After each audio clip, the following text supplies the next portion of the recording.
Shalom. Y'all should break it down. Live with the Israelite School, Universal Practical Knowledge. Live with the Biblical Law class. Okay, we up, Most High Christ. All right, we're going to get up. Y'all, Bashim Yahushua Barakatham. To the brothers, y'all, Shamal Atham, Bashim Yahushua to the sisters. All right, we're getting up. We live. All right, Most High Christ. Okay, we all right, Most High in Christ. Shalom, shalom. You in live I.S.U.P.K.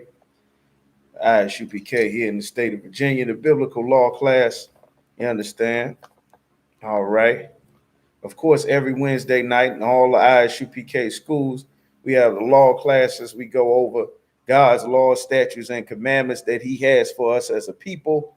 You understand? This is our strength, our protection, how we get the covering from the Most High that the Christian church so ignorantly teaches us that we do not have to earn, you understand, which does not line up with what Christ said, of course, in the Bible. You understand, to earn the covering, to earn the protection from the Most High by obeying and keeping his laws, statutes, and commandments. All right. We're just going to give brothers and sisters moments to get in. All right. Just let me know. Make sure y'all can hear me. You understand? We should be coming up live, loud and clear.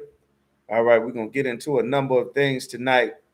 Of course, if you have any questions, just type your questions in. All right, we'll be able to get into it here in the scriptures. Just go ahead and type your questions in. All right, be sure coming up, we got cookouts coming up in the U.P.K. on the West Coast, cookouts coming up in November. You understand? We got ground we'll be breaking in Puerto Rico. We'll be breaking ground in Puerto Rico. You understand? Coming up in the next week. All right, y'all get a Lord a hand for that. You know, covering and taking ground in the name of the Most High in Christ. Very important work. The tribe of Ephraim, the U.P.K. is coming out there to y'all. You understand? We're going to bring it in full force and break ground and drop it. You understand? Everybody watching, if you in Virginia or you got family or relatives in Virginia, you contact the I.S.U.P.K. school. Let them get in these classes. You understand? Brothers, put in your all black. Notify the schools in your zones that you're ready to get down and get to war with serving the Most High. You understand? Everybody make sure you hit the thumbs up. You like, share, subscribe. All right, we're going to go ahead and get into it. We're going to get into a lot of these laws, statutes, and commandments the Lord wants our people. Let's see. Make sure we up. Okay, we good. You understand? A lot of things that we will never learn in church. The Christian church, you understand, has so grossly misrepresented the God of the Bible, has so poorly educated and taught our people about the God of the Bible, about the culture and the way of life that the Lord said that we should live, that it has caused the lives of many of our people. Everybody just make sure, shalom, make sure y'all sign in for attendance. It has caused our people to lose our lives in such a way. We as a people have not been taught, because of the Christian church, we have not been taught that there are things and ways that we have been taught to live our lives that have been incorrect according to the God of the Bible. The things and the ways, things that we've been taught to celebrate have not been correct according to the God of the Bible. Like, the God of the Bible does not want us to take the customs and the cultures of other nations of people. And when the Lord does, when we do these things, everybody has heard the scripture that says God is a jealous God. You understand? But it said that he is a jealous God. But what we don't understand is many of the things like Christmas. How many people knew that the Bible says not to celebrate Christmas? Think about all the years of your life. You've been taught that Christmas was the birth of Jesus Christ, and that every year you celebrate the birth of baby Jesus. How many people did that? Who we got in here? We got a couple of brothers with Doc or James, a sister in here. Who was taught that Christmas was the birth of Jesus Christ? I know I was taught that as a child, as a baby. You understand? Like, Christmas is the birth of Jesus Christ. Well, according to the Bible, Jesus Christ was not born on December the 25th. And the custom of celebrating birthdays is a heathen custom, meaning these are things that the Lord commanded us not to do. When the Bible says God is a jealous God, one of the things that he is jealous about is us worshiping and taking the customs of other nations of people. You understand? Christmas is a custom of another nation of people. You understand? Nimrod. Nimrod is a Babylonian king, a heathen king. You understand? Nimrod, his birthday is December the 25th. That tree that you put up in your house and decorate that you've been taught to do, that we have been taught to do our entire lives, of course, not us here in the UPK. That's why Christ said for us, we have to come into the truth, come into the true knowledge and way to live our lives versus how we have been raised in Christianity and democracy filled with all kind of holidays and things that God is against. Let me read this Jeremiah because we're coming into this holiday season. This Halloween that our people are getting ready to celebrate absolutely infuriates the Most High. It angers God to the point. That is why there's so many shootings and so many murders, so many kidnappings that happen in our community. Has anybody ever heard? Did anybody know where these things come from? Why we have so much violence? Everybody wants to march and hold up a sign when some unfortunate brother or sister gets gunned down or murdered in Portsmouth or Richmond or Virginia Beach or Petersburg, you understand, in Woodbridge or Brooklyn or Harlem or Memphis or Macon or New Orleans or Baton Rouge, when all the young brothers are shooting and killing each other. Everybody is ready to march and protest and be filled of sadness. But how many people knew that God sends this evil on our people when we disobey him? Like God sends punishment and pain for our people for disobeying them. How many people were ever taught that while they're telling us to celebrate Halloween and Thanksgiving and Christmas? I bet you very few were taught that outside of this body of Christ in the UPK. You understand? Y'all type in and let me know if you've ever were told growing up as a child. You understand? Growing up as an adult, as a teenager, 5, 6, 7, 8, going to school, everything around you is teaching you to celebrate the customs of the heathen. Y'all type in, who was told that we were not supposed to celebrate Halloween and birthdays and Christmas?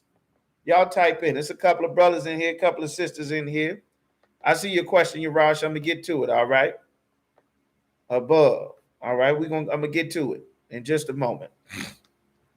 All right. It says in Jeremiah chapter 10 and verse 1, hear ye the word which the Most High speaketh against you, O house of Israel. Meaning the Lord has something against the house of Israel. Who are the house of Israel? So-called Hispanics, so-called Native Americans. You understand? Today, the Israelites, so-called black people, Haitians, West Indians, so-called Negroes. You understand? It says, thus saith the Lord, learn not the way of the heathen. The Lord does not want us to learn the customs of the heathen. What are these heathen customs that God is telling us not to learn? You'll be very surprised. You understand? It says, and be not dismayed at the signs of heaven. The 12 tribes, damn right. All right, young brother Quadak, you understand? What are the signs of heaven? You understand? The sisters in here, brothers in here, the signs are heaven. Damn right. Brother said, I was never told. You're right. They gave out candy in church, Halloween candy parties in church. They gave out Thanksgiving dinners in church. They gave out Christmas dinners and toys and toy drives and Halloween candy drives and food drives in church. You understand? It says, be not dismayed at the signs of heaven. These things are very popular. The signs of heaven, talking about your astrological signs. I'm a zodiac. I'm a Sagittarius. I'm a Pisces. I'm a Cancer and Scorpio and Capricorn and Taurus. All of these prognosticators and signs of the heaven and stars that you are reading, trying to base your life around, talking about a Sagittarius and a Capricorn go good together, and the Gemini and the Say, and they all go good together, and the Capricorn and the Scorpios, and they do the best this. All of these things are nonsense. The heathen look to the stars because they do not worship the Most High. They don't worship the Most High. I got your question, brother. I'm going to come to you second, Quadak. They don't worship the Most High. They don't worship the God of the Bible. That is why they have to pray to the stars and the sun and the sky and the moon. A heathen makes a God out of everything. You don't realize that every day in this empire, in this kingdom, these things are dedicated to gods. The very days of the week are dedicated to gods and idols that other nations worship. The holidays like Maya or May for your fertility goddesses that are against the Most High. You understand? Worshiping and being weak under a woman and wonder why she'll murder and abort the baby because she thinks that life and death she is supposed to control, which the Lord said, thou shalt not murder, thou shalt not kill. But this evil customs of the heathen that the Lord is telling us not to follow, our oppressor tells us that it's acceptable. Y'all on that YouTube, make sure y'all subscribe. Make sure y'all hit the thumbs up. Y'all hit the share button, all right? So the Lord says, learn not the ways of the heathen, for the heathen are dismayed. They are worried about the stars and the sun and the moon because they do not serve the God that created the sun and the moon. They do not serve the God that created the stars and the sky and the water and the wind. A heathen will worship by nature whatever it needs to survive. If the locust will eat your crops, you'll pray to a locust and make the locust a god. If the crocodiles in the Nile River are going to eat you up or eat up all the fish so that you'll starve to death and you can't get any running drinking water or to clean with, then guess what? You will pray to a damn crocodile, like the Egyptians made a crocodile a god. If you need the rain to fall from the sky, you'll pray to a sky god. If you need the crops to work, you'll worship the damn crops. If you need the manure and the feces from the cattle to fertilize your soil, they'll have Hathor. You understand? The big cow god idol that they worshipped in Egypt. They'll worship the sky with Isis and Horus and Isis. You understand? They'll worship the cat because it can see in the dark. And you'll hurt yourself at nighttime if you can't see. But because the cat can see in the dark, then the damn heathens would worship the cat as though the cat is God or the cat is an idol or a deity. In the desert, it's hard to navigate during the day because it's so hot. So the heathens in the desert worship the stars so that they could travel at nighttime when it's not 130 degrees and you'll die from being out in that sun. That's why Islam has that star and that crescent moon, because they will worship the stars so that they can live a normal life. They don't have the wisdom that the Lord gave to Adam, that Adam passed down to his sons. So as a heathen, they will make a god out of what they need to survive. This is why the Lord told us, do not learn the customs of the heathen. The heathen are worried about things because they are not God's chosen people. And you should not base your life as a so-called Black, Hispanic, or Native American, a so-called Negro, a West Indian, a Haitian. You should not base your life on the customs of another nation of people. They are not wise, you understand? The only things in their society that function halfway decent come from them having us in captivity, and we showed them a better way to live their lives. That's why the Arabs have one God now instead of the regular 365 gods. They had a God for every day that the children of Ishmael worship, anything that they needed to live on a day-to-day basis. They got one God because Muhammad enslaved Israelites and executed them for not taking Islam. That's how they came up with the concept that having one God was better than having 300 gods to better unite the people. You understand? All of these customs that make life function, the Bible says Jacob is the former of all things. Everything great and wonderful and useful and successful, like irrigation of crops. You understand? That comes from the Israelites, so-called Hispanics, so-called Native Americans, learning how to farm, how to work cattle, butcher and slaughter animals and separate the blood and the guts and flay the meat and seasoning and preserving the meat.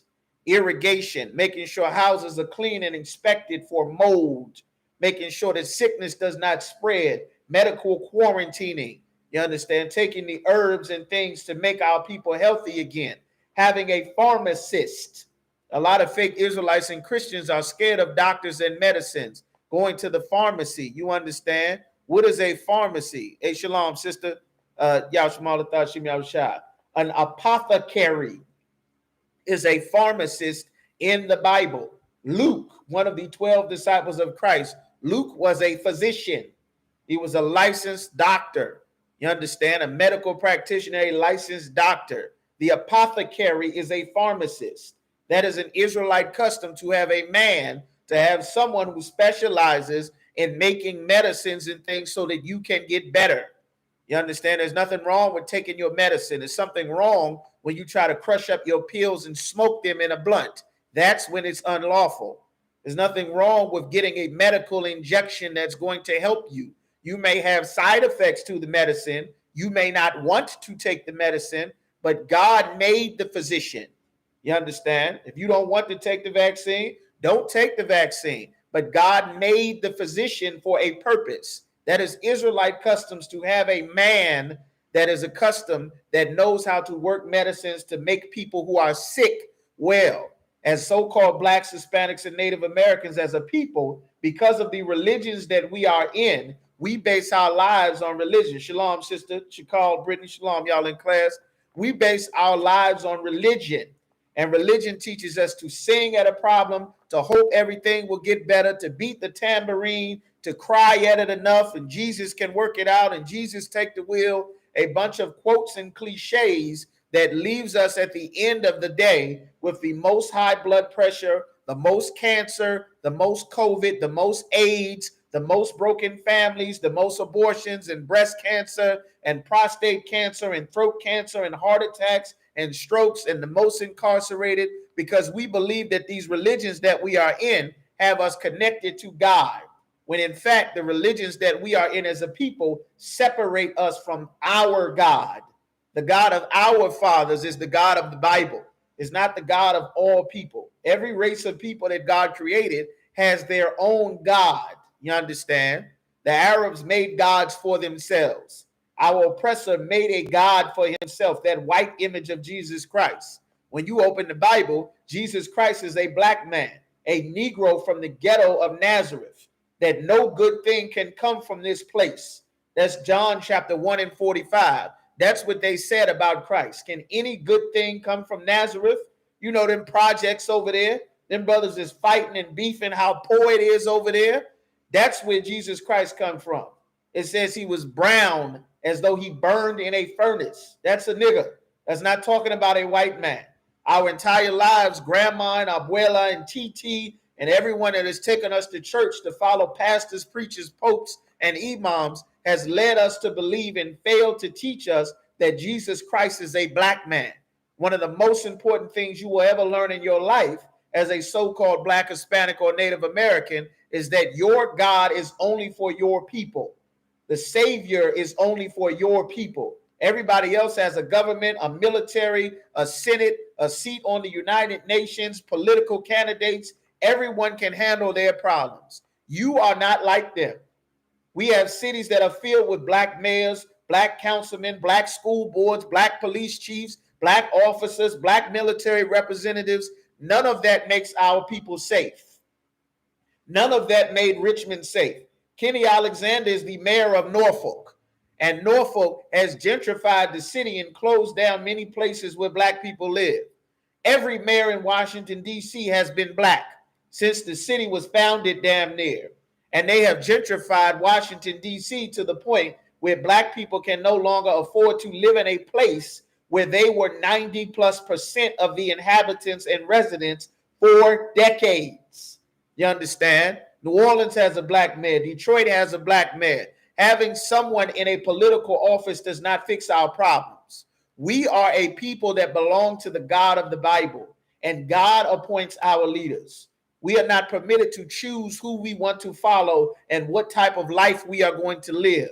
God has guidelines and boundaries. And if we cross his guidelines and boundaries, then we get shot at 14 and 15. Then we get killed. Then we end up, you think it's a coincidence that not only you, but your aunts, your cousins, your sisters, and damn near every other black, Hispanic, or Native American female, we got a ton of breast cancer and a ton of fibroids and a ton of thyroids and a ton of prostate problems and bad hearts and knees and kidneys and backs and bad feet and gouts and strokes. Like the Lord said that he would punish us if we disobeyed him. You understand? That's what we don't realize. That's what we're trying to teach our people. Exodus 15 and 26. And he said, if thou wilt diligently hearken unto the voice of the Lord thy God. What does it mean to hearken or to listen to the voice of God? Because our entire lives, we thought coming to church was the voice of God. We thought T.D. Jakes and Creflo Dollar and Martin Luther King was the voice of God. We thought Big Mama hugging us, rocking us back and forth, singing Kurt Franklin songs was the voice of God. We thought we shall overcome, keep your eyes on the prize was the voice of God. We thought praying and voting was the voice of God. Marching, no justice, no peace, no justice, all Black lives matter. We thought that was the voice of God. None of that is the voice of God. The voice of God, according to the Bible, is keeping his laws, statutes, and commandments, not eating pork. That's the voice of God. Not eating shrimp, crab, and lobster. That's the voice of God. Not having sex with another man's woman. That is the voice of God. Not molesting children. We got a huge problem with child molestation in the Black, Hispanic, and Native American communities. You understand? Y'all go to NoCal, y'all go to I.S.U.P.K, Virginia, and check out that series dealing with all the child molestation, all of the suicide and drug addiction and abuse, and how R. Kelly's and monsters are made, suffering and abusing our children. Then you wonder why people grow up and we got so much violence and horrible problems amongst our people. So much behavioral disorders and all kind of bipolar disorders and mood changes and violent tendencies, and can't keep our families and relationships together. You're not supposed to have to sing and cry and hope that life gets better. The Lord appointed real live men to deal with the problems that our people are facing and show where we are making these errors that continue, man. You come and get counseling, man. The real men of the Lord are in the I.S.U.P.K. You understand? This is the voice of the Lord, and will do that which is right in his sight, and will give ear to his commandments, and keep all his statutes. I will put none of these diseases upon thee, meaning God is putting these diseases on us. God is sending all the herpes and gonorrhea and chlamydia and AIDS and cancer and strokes and gouts. The Lord kills and he makes alive. If we obeyed the Most High, he said he would not put any of these diseases on us. Grandma wouldn't have a heart attack.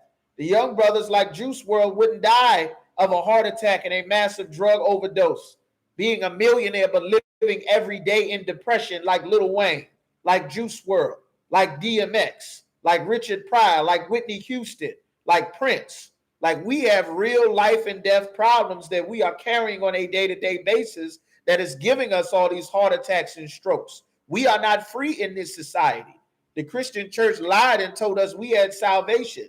Christ said, he that endured to the end shall be saved. This is a fight and a battle. That's why in the I.S.U.P.K, we are men of war.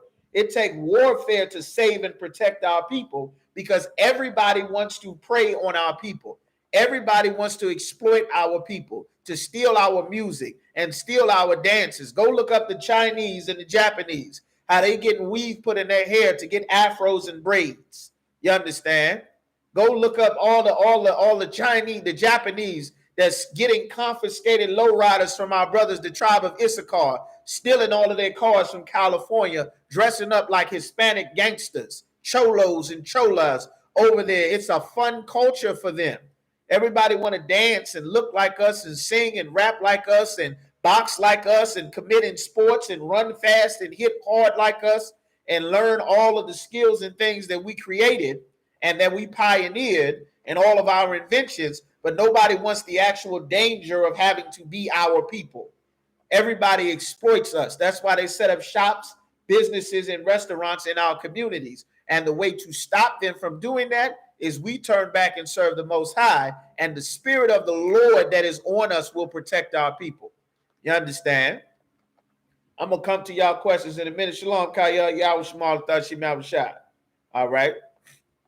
It says, thus saith the Lord, learn not the ways of the heathen, and be not dismayed at the signs of heaven. Stop looking to the damn sage and the zodiac signs, you understand, trying to find something about your life. You come and get in class, all kind of foolishness and silliness, sisters wearing crystals and rocks. If you want to wear some crystals because it's a pretty design and a decoration, there's nothing wrong with that. But if you let some nut type talk you into buying a crystal because it's supposed to make you smarter. You understand? Don't get into no damn witchcraft. You want to look pretty if you a sister. Get your jewels and all these kind of things. That's fine. It is our custom to dress fly with gold and jewelry and all kind of things. But you know, if you get crystals and all kind of batteries and sacred magical enchantments because it's supposed to do something for you, you getting off into some witchcraft, man. Our people have been so destitute by the Christian church because we've been so poorly educated about life, about God, about everything in life, that we are looking for whatever culture we can to sustain us, because we are so very lost in this world, not knowing our identity or our nationality or where our people come from, where we come from, how to raise our children and families, how to have proper marriages. You understand? How to raise our children so that they don't grow up and shoot up Richmond and Portsmouth. You understand? They don't grow up, end up sliding down the stripper pole, so that your daughter don't grow up with 4 kids by 4 men or having 3-4 abortions on her because our oppressor gives us the right to murder our baby if we don't want the responsibility that comes with having sex, which is marriage according to the Bible. Like, this is why the Lord said, don't learn the heathen customs, for the heathen are dismayed at them. Verse 3, we in Jeremiah chapter 10 and verse 3. For the customs of the people are vain. Christmas and Thanksgiving and Halloween and Mother's Day and Father's Day, these are vain customs. Voting is a vain custom. You understand? No amount of voting is going to stop poor people from being exploited by rich people. You have to pay a politician. You don't have enough money to pay a politician. Companies and corporations have trillions of dollars of wealth that they got from hundreds of years of enslaving and exploiting our people for free labor. You will never have enough money to pay a politician more than someone who inherited slave wealth from the 1600s to make a company. They don't care what's best for you. That's why we are supposed to turn to the men of the Lord and serve God so that God will fight for you. Your vote does not speak for you. Black people put Obama in office. Obama cut the social services budget by $400 billion. WIC, TANF, SNAP, EBT, Section 8, housing vouchers, $400 billion over a 10-year period. Obama cut that. He promoted this LGBT homosexual community, which has swallowed up all of your black movements, all of your blackity black, don't kill me, hands up, don't shoot, let's get black justice. After all of that, they find out that your Black Lives Matter was just a lesbian movement to get power, and all of those hundreds of millions of dollars of donations went to white people and black lesbians, you understand, that don't even want black men, don't even want the lives of black children and black sons, which you cannot make in a lesbian relationship because it takes a man and a woman to make children. That's where all of your efforts have gone, because our people have followed heathen customs like voting. That's against the Most High. You understand? It says, for one cutteth a tree out of the forest, the work of the hands of the workmen with the axe. They deck it with silver and gold. You hear the deck the halls with boughs of holly. It's right in the scriptures. You take silver and gold to make it shine. Now you put lights on your Christmas tree to celebrate Christmas. You cut a tree out of the forest. They fasten it with nails and with hammers. That's how it was done in the old days. Now they have a tree stand so that it doesn't move, because the damn tree that you're singing to will fall over. That tree represents the Nimrod, which was a Babylonian king, an African king that was an animal. He hated the Most High. That's why the Lord changed everybody's language in Genesis, the 10th and the 11th chapter. That's where the word babbling or babble comes from, confusion. God made sure that all people on the planet could not communicate with each other, so he gave everyone a different language and pushed all races of people. He made different races of people to separate everyone. This whole notion that all people are supposed to come together is satanic. It is against God. You understand? It is not biblical. The Lord has been against it from the very beginning, since the days of Adam, since the days of Noah, since the days of Moses. God has wanted separation, you understand, of the nations. So let's get some more. with nails and hammer. They are upright as a palm tree or evergreen tree. This heathen woman said that my son who died, his spirit lives in a tree. That's why it's green all year round. That's why you are putting a tree up in your house for Christmas. What the hell does a baby need with a tree on his birthday? You ever wondered that? Why does a newborn infant need a tree to celebrate their birthday? It doesn't make any sense. Well, here is why. This is who you are really celebrating. It says, but they speak not. Why do they say the tree doesn't speak? Because people sing into the damn tree. Oh, Christmas tree. Oh, Christmas tree. This is what we taught to do in Christianity. They needs be born. You have to carry them because they cannot go. Don't be afraid. Be not afraid of them, for they cannot do evil, neither also is it in them to do good. Why would it say not to be afraid? Because if you did not bring birthday presents for her son, for her dead son, Nimrod, she would send her henchmen to come and kill your family, and your heads would be hung on the tree. That's where you get your Christmas bulbs from that you celebrating on these Christmases, man. This is not of the Lord. It's completely against God to celebrate Christmas and to take the customs of the other nations of people. The Lord is against that. All right. So let's get to some of these questions here. A breakdown of Judges 8 and 24. Who are the Ishmaelites in this context? Says verses he was talking about children of Israel. Judges 8 and 24. Let's get that. All right. Judges 8 and 24. Of course, if y'all got any questions on YouTube, on Facebook, y'all go ahead and sign in. Judges 8 and 24. Judges at the beginning. Judges 8. All right. Judges 8 and 24. All right.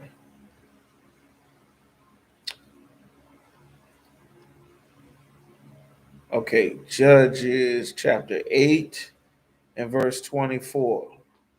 Okay, the Midianites were ruling over us. In Judges 8 and 24, this is the story of the prophet Gideon or Gadiawan. Gadiawan in the Hebrew means killer. You understand? That's what Gadiawan means. It means killer in the Hebrew. All right. All right. So it says there, Judges chapter 8 and verse 24. Let's see. Okay.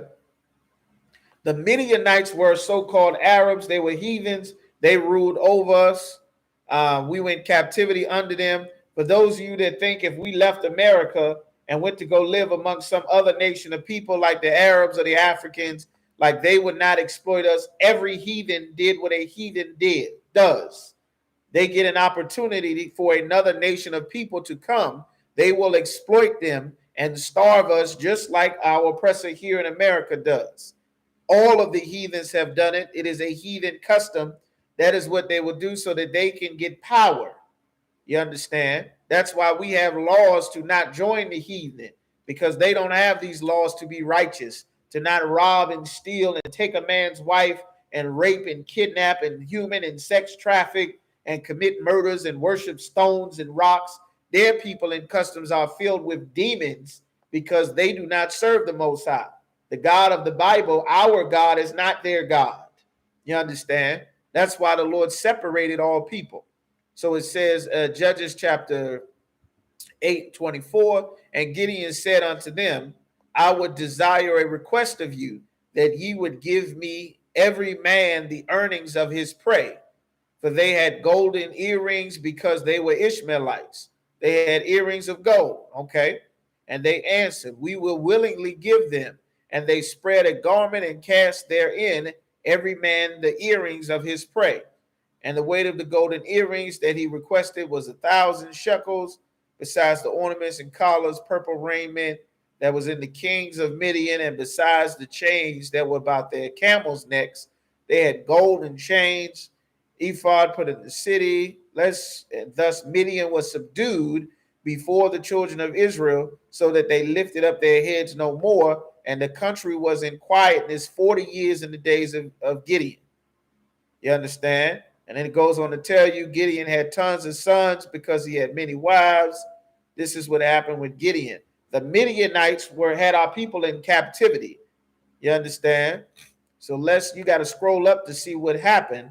The Israelites, it says, Israel said, verse 22, then the men of Israel said unto Gideon, rule over us, rule thou over us, both thou and thy son's son also, for thou hast delivered us from the hand of Midian. You understand? Let's scroll up some more. Slay them, but the youth drew not his sword. He was scared. His son was scared to commit it. Okay, let's see. All right. So let's see what your question was. Let me take a look again. Who were the Ishmaelites in this context? The Ishmaelites were heathen. The heathen wanted us, you understand? Our people lived in various places.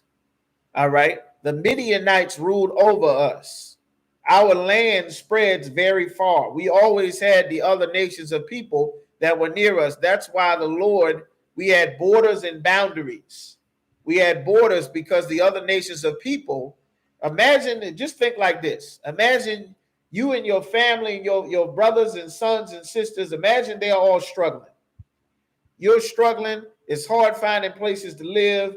Remember, the Midianites or the Arabs were a nomadic people. Ishmaelites are a highwayman, known for robbing, known for kidnapping and human trafficking. That is Ishmael's custom. When Joseph was sold into slavery in Egypt, Joseph was sold to a company or an army of Midianites, a caravan of Midianites. They were known for what's known today as human trafficking, but then it was called slave trafficking. The Arab Islam, before the Arab Islamic or the transatlantic slave trade, the Arabs were notorious for human trafficking. This is how they made their wealth. This is how they made their fortunes. They're known for kidnapping and selling people. They're still doing it to this very day. That's why you in this damn Islam talking about it's the way of peace. Go ask those Africans being trafficked and sold how peaceful Islam is. Ask these little boys that's being molested by all of these Arab elders in Islam, because it's not really homosexuality until this little boy becomes a man, then it's homosexual. But as long as this is a little boy and he hasn't hit puberty, you can go ahead and do all the baby raping that you want, because this is not a man. You understand? This is another reason why the Lord told us not to join the other nations of people. You don't know anything about the culture of people that you are pretending to be a part of. You don't know anything about these people and their culture. You got some Christian version of Islam that'll make you feel better about being in prison and not having a father and being strung out and stuck in the ghetto filled with crime and murder because we serve other gods and not serve the God of the Bible, where we have communities filled with brotherhood and order and law and righteousness and justice that would make life so much better that we fighting and building in the UPK. So in your mind, you figure, well, this seems to be an established religion here. Let me go and join these people's custom because this is better than what I have here with this mess in the ghetto. You understand? That's not the correct way to go. All right. But here, the Midianites. All right. So your question, just let me know if that answers your question. All right. The Gideon said, I will rule over you. And then Gideon said unto them that ye would give every man his gold, for they had gold earrings because they were Ishmaelites, and answered, we will willingly spread them to rule over us. All right. And it said, thus Midian was subdued before the children of Israel. Again, Midian is the city. Midian is also the people. Midian was a man at one point. Midian was Moses' father-in-law. So we had a relationship with the Midianites when we came out of Egypt because Moses had a wife of the daughters of Midian. You understand? Moses, I believe, Jethro was his father-in-law. Jethro was a Midianite.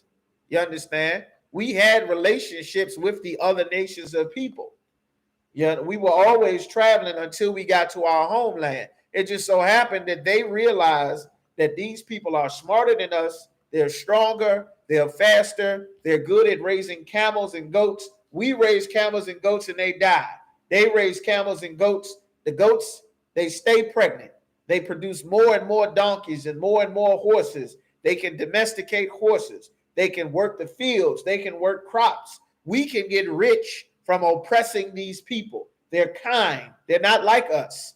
They're not going to snatch up and rape our daughters the way that we will do to them. They're not going to molest our sons. They're not going to rob and kill and sneak and kidnap our children and go and sell them into slavery to another nation of people. They're not like us. These are a kind and friendly, honorable, noble, respectable people. And because of that, we can exploit them to no end and get rich. That's what every heathen has always done to our people. That's what the Ammonites did. That's what Elam did. That's what Esau is doing right now. That is what the East Indians are doing to the brothers, the tribe of Asher and Benjamin in Trinidad. That's what they're doing. That's what the East Indians and the Ishmaelites, the Arabs, the Africans, the Hamites, that's what they are all doing in North, South, and Central America. They are exploiting a people who will openly and willingly accept everyone and try to treat everyone the same with love and welcoming kindness. That's what happened. That's what they did when Columbus came. We accepted and were kind and nice and friendly, and they said, oh, we must enslave these people. We're going to put them, enslave them, have them work for us, steal their land, pillage their communities, burn their cities, steal their gold. These people are kind and loving and trusting and friendly and noble and honorable. They called them noble savages. That's what they called the tribe of Ephraim. That's what they called the tribe of Gad when they met them. And they immediately started murdering our people. This is what heathens have always done to us. All right? But these are heathens. We ruled over these heathens. Of course, the Lord raised up Gideon. You get these heathens' foot off of our neck. We had to hide the fact that we had food because they would literally steal every crumb from us. You understand? For those of you that are thinking that God wants all nations of people to come together, the Bible is filled with lessons about why we should not join another nation of people. All right, let me know if that answers your question. I got to move on. All right, so I got Brother Kodak, you got a question. Ecclesiasticus chapter 9, verse 9. All right, let's get that in the Apocrypha. Of course, you brothers and sisters listening, y'all got any questions, y'all just type them in there. I believe this is sit not at all with another man's woman. I believe that's what that is off the top of my head. Let's see. Clesiasticus. Ecclesiasticus. All right, Ecclesiasticus chapter 9, verse 9. All right, let's get that. Ecclesiasticus chapter 9 and verse 9. Should be sit not at all with another man's woman. I believe that's what that is. Perfect question. Let me see. Exactly. That's exactly what I thought it was. It's a very heavy and a very important scripture, man. All right. It's telling you. Okay, let's get up to oh man, this is perfect. This is an excellent chapter, and it feeds right into what we coming into one of our topics for tonight. You understand? God's laws on what sex is lawful and what sex is unlawful. Very important. Ecclesiasticus chapter 9 and verse 9. The chapter is saying very important wisdom, man. As a matter of fact, let's deal with start at verse 9 and verse 6. All right. Of course, this is the mandatory class every Wednesday night in the state of Virginia. We want in Virginia be in this class, all right? Ecclesiasticus chapter 9 and verse 9. It says, sit not at all with another man's wife. Meaning, don't sit with another man's wife. All right? What does this mean? You understand? Don't sit with her. You are not sitting with her, nor sit down with her in thine arms. Don't sit with another man's wife in your arms. A ton of that happens in church. You understand? You meet a woman and everybody got to touch and grab your woman. Hey, want to hug and squeeze all on everybody. You understand? Don't sit with another man's woman.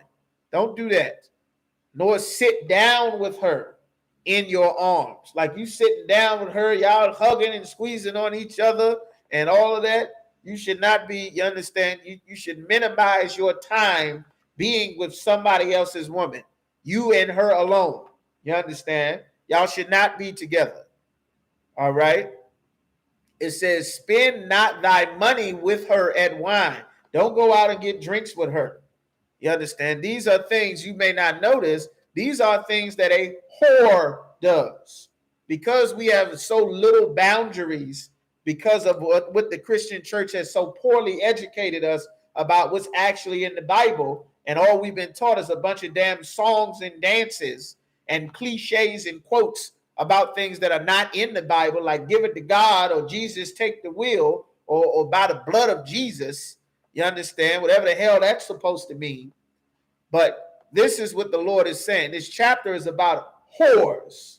You understand? Make sure you raise and teach your daughters to not be a whore. How do you do that? The first step is you make sure that they don't go in church. That's the first step. All right. It says, Ecclesiasticus chapter 9 and verse 6. He's saying, give not thy soul unto harlots, that thou lose thine inheritance. You understand? Don't love these hoes. Do not love a harlot. A harlot is a whore, a woman that has sex for money with multiple men for money. That's a whore.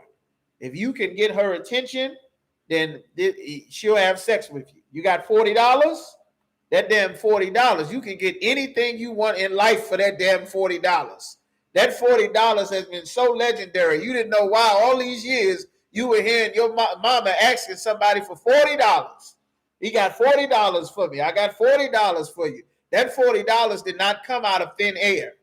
That $40 is damn near spiritual. When you hearing about that $40, it's so damn legendary that the rappers is talking about $40.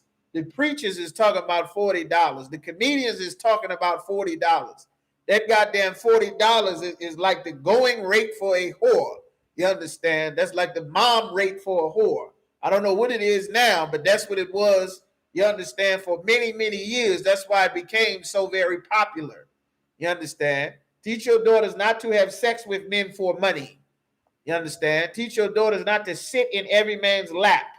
You understand? There's a ton of relatives and everybody. Don't have your daughter sitting in everybody's lap. You understand?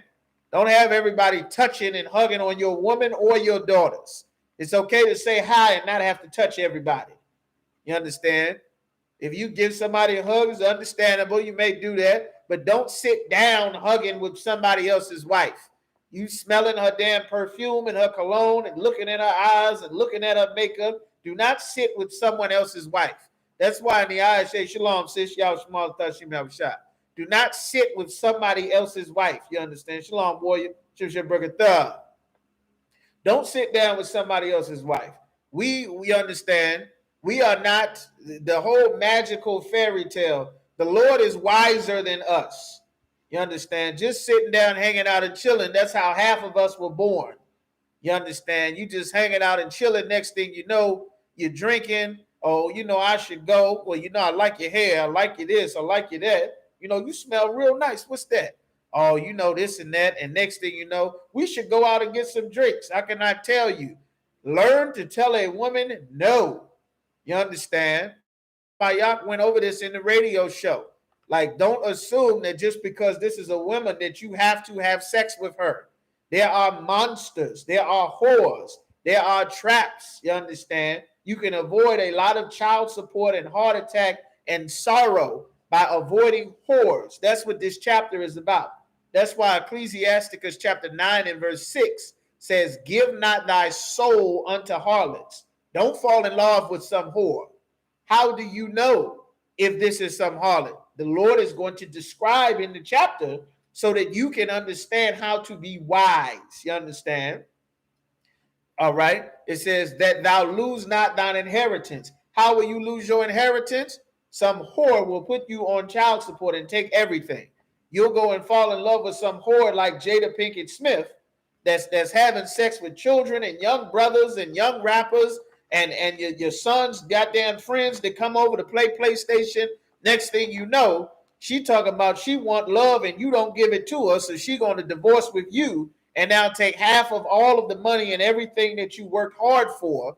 Like black men can barely attain anything in this hell, in this society, in our communities and families that we have after hundreds of years of slavery and oppression and Jim Crow and redlining and crack and sharecropping and prison and all of the laws that they passed to make sure any advantage that you gained, that they took it back, and 1,000 years of lynching, murdering all of the families of black business owners for 100 years. That's who is getting lynched in those postcards.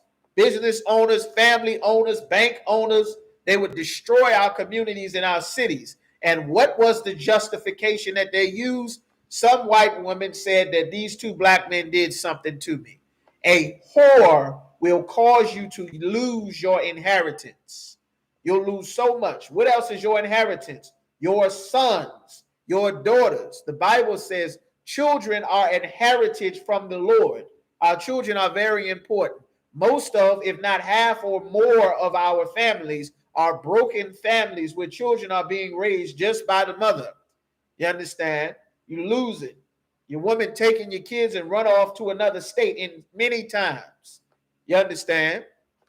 And it destroys our family, destroys our children. Your woman take your kids and then let your grandmother take the kids to church where they get molested by Eddie Long. Then your son becomes a gigantic man in a dress, pretending to be a woman for the rest of his life until, of course, he dies of AIDS, something horrible. You understand? That's why we speak and act and carry ourselves in such a way in the I.S.U.P.K. A lot of times you may not understand why you hear us speak a certain way and say certain things. But without the Spirit of the Lord that you only will hear and get from the prophets of the Lord in the I.S.U.P.K., you would never realize the hell that's happening to our people and how to fix it. You understand? So that's what it says. Verse 7 says, look not round about the city, the in the streets of the city. Is spiritual. You understand why it's saying, look not in the streets. What do you say? A woman, this is a whore. They were called a harlot in the Bible. What do you say now? A woman that's a whore, what do you say? What is she? What is her? What's said about her now? What is it called? They're going to say, what about her? It's right here. This is how you know the Bible is a black man's book. What do they say about her now? What do they say? We just read it in the scriptures. Who in here? Isaiah in here, Natazab in here. Who else in here? A one Kaya in here. What do they say about a fast sister that's in the street? She having, I damn near gave it to you. She having sex with multiple men. You damn right, sister. She belongs to the streets. Exactly.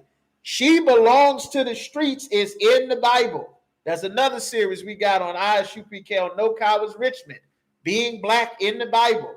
The first 2 episodes is up. There's more episodes coming. You understand? Fried chicken is in the Bible. Popeye's chicken is in the Bible.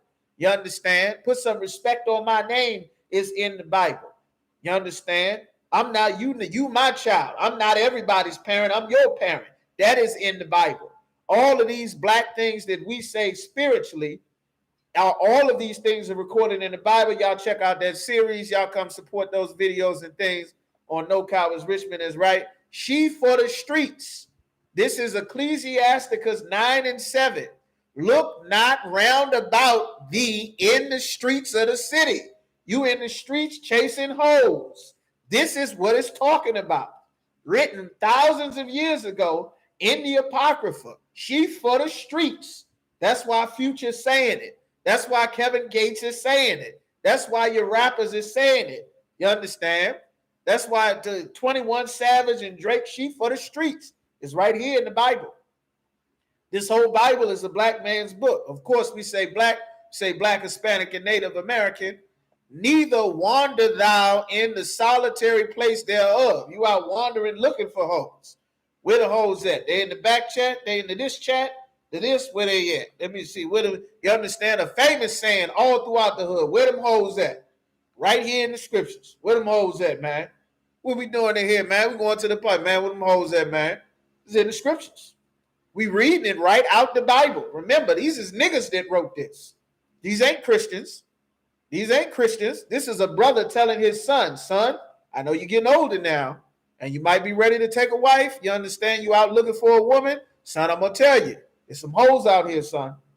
Don't be with nobody else's woman. You understand? She might let you hit, but that don't mean it's good. You understand? All meat ain't good meat, son. You got to have to watch out.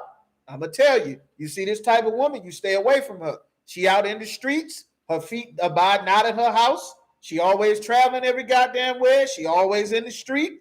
You understand? Her butt is in front of all the pictures before you can see her face. She always taking them selfie shots. They got more breasts in the picture than got her face and anything else.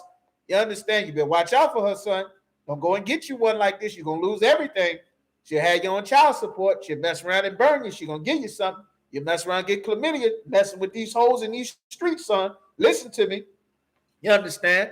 I tell you, there are countless brothers that wish they had a father that explained this to them before they went and gave their soul to child support, to a whore. You understand? This is wisdom. Kingdoms fall behind a man choosing the wrong woman. King Solomon was the richest man, the wisest and richest man that ever lived next to our King Yahushua. Of course, King Solomon was Yahushua in a previous incarnation, but it's like it. He was the wisest man to ever live next to Christ. He had the kingdom. King David fought decades of war against the Arabs, the East Indians, every goddamn body, the Babylonians, the Asians, the Europeans, Amalek, the Africans, the Philistines. He fought everybody for decades so that we could have a nation all joined together with 12 tribes in safety. And the very next generation, he lost it. The kingdom that he fought and killed so many for in the name of the Lord, his son went and married heathen women, the Chinese woman, and Pharaoh's daughter, the Japanese, the Arab women. He went and married women from other nations and started serving their gods when he got old. The very next generation after him, we became two separate nations. The so-called Hispanics and Native Americans became the Northern Kingdom, and so-called Negroes, West Indian, and Haitians, we became the Jews or the House of Judah or the Southern Kingdom. Just like that, one generation later, we lost our nation. We lost our kingdom. One generation later, we lost it all. Who you have sex with is an extremely important decision. It cannot be stressed enough. It can cause you to lose a life, lose your inheritance, make a life, build a kingdom, build an inheritance. This is one of the most important decisions you will ever make in your entire life. As a man, as a woman, of course, your father is supposed to decide if you are a woman. The Lord does not want a woman choosing what man will have her. You understand?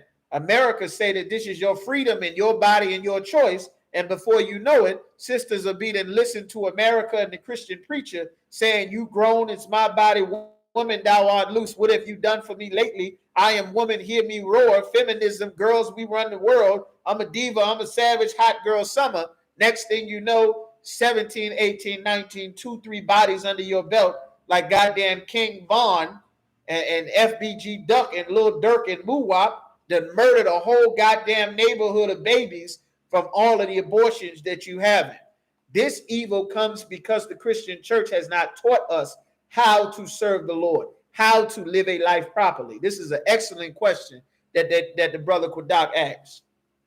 Hey, shalom, sis, Yahweh Shema, Shema Shah. All right. It says, look not around in the streets, neither wander thou in the solitary place thereof.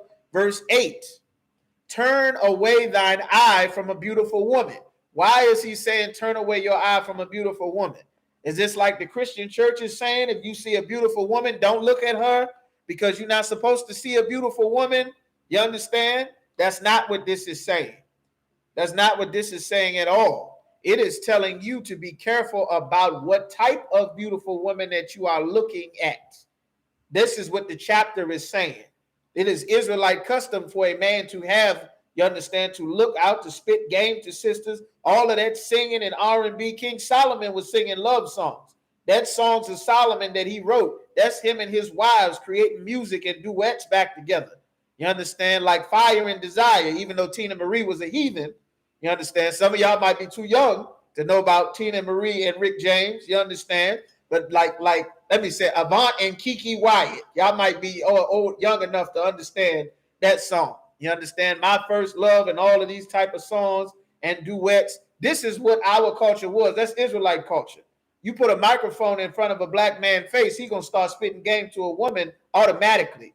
You go and find out what's being said in that reggaeton and that bachata. You understand? And all of the Levite music in every language. What are these brothers talking about? You understand? I'm going to spit game to some sisters. You nice. Let's come dance. Where's your man? Yo, you single? Okay, well, let's dance. Let's hang out. I'll put jewelry and furs on you. I'm in the car. I'm the baddest nigga out here. You need to ride with me, baby. That's what all of our music is about. The rest of it is about warfare. You see what I'm saying? That's our spirit. The problem is spiritually, we in these religions and we having warfare killing each other. King David wrote songs about warfare. He did decades of fighting the other nations of people so that we can be 12 tribes belonging to one nation. You understand? All right.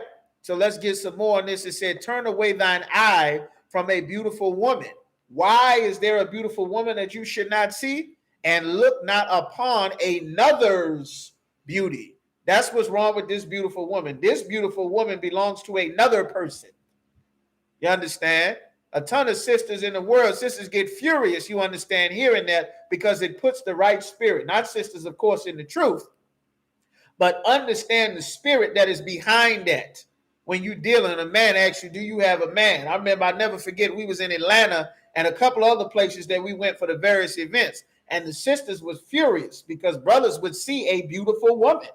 You understand? We get down in I.S.U.P.K. We sees a beautiful woman. A brother might go and talk to her. You understand? 2, 3, 4, 5, 6 brothers might go and talk to her. And what's the first thing them brothers going to ask us since you got a man? Hey, shalom, sis, what's going on? How you doing? All right. Yeah, my name is such and such. You got a man? Why everybody keep asking me if I got a man? I'm a grown woman and don't no nigga owe me this, and that. You better stay the hell away from a woman like that. A woman get mad and say, well, listen, I remember talking to a sister, tons of sisters. Sisters said, well, you got a man? They said, I don't want you to give me your number if you're not serious. Do you have a man? Yes or no? The sister froze like the goddamn Wi-Fi cut off. I asked the sister, she had a man. I never forget this. She froze like the damn Wi-Fi cut off. And just standing there frozen, like the demon was just shocked. Like, what do you mean? What, huh? What, do I have a man? Well, why does that matter? Do I have a man? What do you mean? Why does it matter? So me and you can go get something to eat, and this nigga shoot me in the back coming out the bar with you? You understand? Because that's what's going to happen. That's what keeps happening all throughout our communities, everywhere we are. Brothers is getting killed for being with somebody else's woman. You understand? The Lord has these judgments written in the Bible. It said, well, it's complicated. What is the complication? If it's complicated, then you have a man.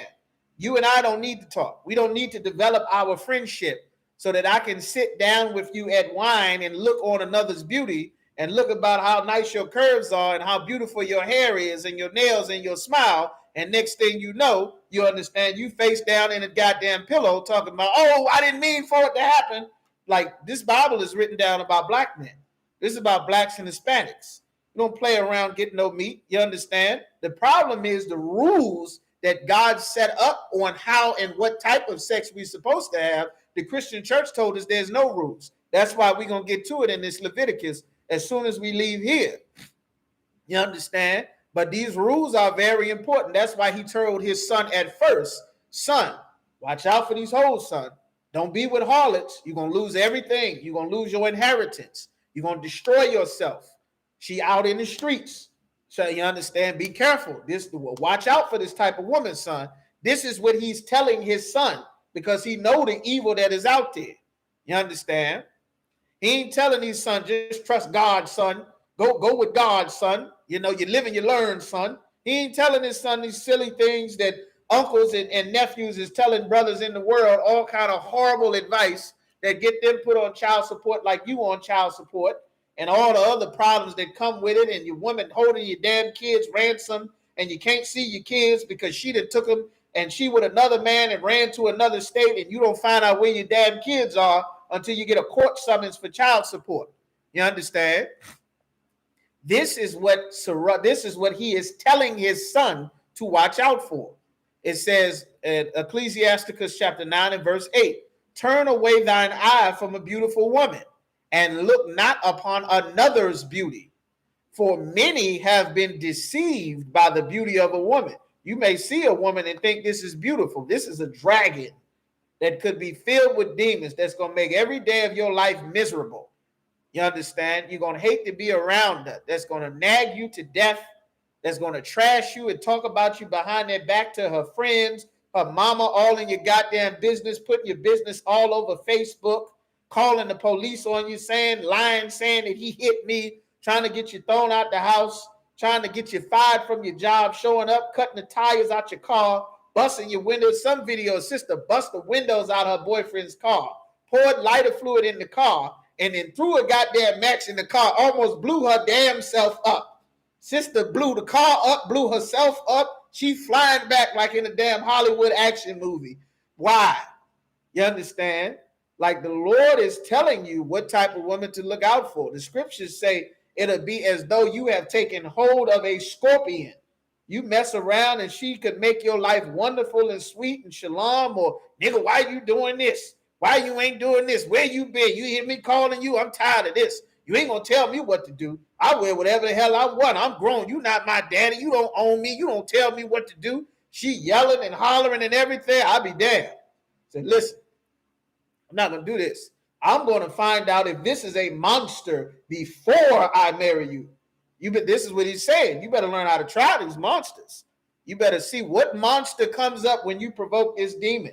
You'll mess around and find you didn't know that this was a six-headed dragon that you married. All you saw was a nice tail, a nice smile, some beautiful hair, some nice skin, and you figured, oh, this is perfect. You didn't know this was a dragon that you was dealing with. That's why he's telling his son, my son, listen to me. You better learn these lessons. There is evil traps out here, son. You better learn these things. That's why you better get your Black, Hispanic, and Native American sons in the I.S.U.P.K. You think they're going to have some wonderful Christian lifestyle when they at work, providing a home and a family and a house and cars and everything that some whore wants, for her to get knocked down by every neighbor, postman, or pool boy that come by that can get her attention, thinking that you're going to give this woman everything she ever dreamed of and all of her silly Disney movie, fairy tale, novella, daytime soap opera nonsense that she's been watching with grandma since she was a baby, and she'll turn around and have sex with your best friend because you work all the time. I missed you. You understand? You better learn how to do what the Lord said in choosing a woman. You understand? You can't unbuy a house. General Muhammad taught us many years ago, getting a woman is like buying a house. You better examine that house before you purchase it, because you cannot give that house back. The Christian church in the world have you think you can have sex with a sister and throw her away. That's why the Lord, you understand, you can't throw this baby away. You understand? You may not plan on being parents. Sex makes babies. The Christian church doesn't teach our people that. The first time we learn that will be once you get somebody pregnant, that's when everybody finds out sex makes babies and the Immaculate Conception is not real. That's when everybody finds out. You understand? Well, we're not Christians in here. This is what's actually written in the Bible. You understand? It said, turn away thine eye from a beautiful woman and look not upon another's beauty. For many have been deceived by the beauty of a woman, for herewith love is kindled as a fire and desire. Me and Mrs. Jones got a thing going on. Listen to the clock on the wall. Girl, you better hurry. Your husband might get worried. You understand? Secret lovers. You understand? You understand? Slaughter your daughter, give her back to you. You understand? Hit your girl, put her home to you in an Uber. Like, this is what Christianity has made our community. You understand? This is why so much destruction, and this infuriates the Most High.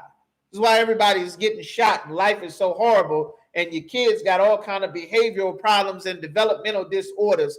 You understand?